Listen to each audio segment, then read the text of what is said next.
Kamusta sa lahat? Maligayang pagdating sa aking channel. Nandito ako na may magandang video. Ngayon ay ibabahagi ko sa iyo ang isang bagong video tungkol sa Ozgie at Ken. Ang lahat ng mga detalye ay makikita sa aming channel. Minamahal na mga taga-subaybay, bago lumipat sa aming video, huwag kalimutang mag-subscribe sa aking channel, i-like ang aking video at ibahagi ito. Kaya, magpatuloy tayo sa mga detalye ng aming balita. Ang huling pahayag ni Ozgie Girl tungkol kay Ken Yaman ay nakakuha ng atensyon ng dalawa, ang kanyang mga tagahanga at ang media, at nakatanggap ng isang kawili-wiling reaksyon. Itinuro ni na Ozgie Girl at Ken Yaman ang isang mahalagang yugto. Ginawa nila.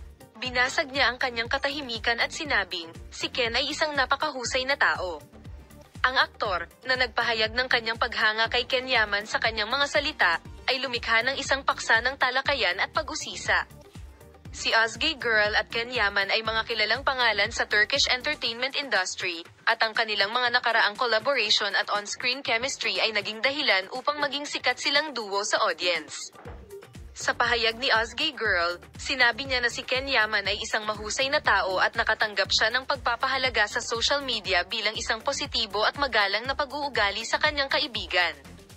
Ang ganitong pagpapahalaga ay karaniwang sumasalamin sa pagkakaibigan at profesionalismo na ibinabahagi ng mga aktor kapag nagtutulungan. Ang pahayag na ito ay nakakakuha din ng pansin dahil ito ay nagmumula sa mga pampublikong haka-haka at panlipunang tsismis tungkol sa relasyon ng duo sa parehong on at off-screen. Ang mga salita ni Ozgie Girl ay nagpapaalala sa atin na ang personal at profesional na dinamika ay maaaring maging komplikado, at ang mga aktor na kasangkot ay dapat pahalagahan para sa kanilang individual mga talento at tauhan. Mahalagang lapitan ang mga pahayag at relasyon ng celebrity mula sa isang pansamantalang pananaw, na kinikilala na ang mga pampublikong figure ay may mga personal na buhay at natatanging katangian na higit pa sa kanilang mga on-screen na persona. Dear followers, salamat sa lahat ng nanood ng video ko.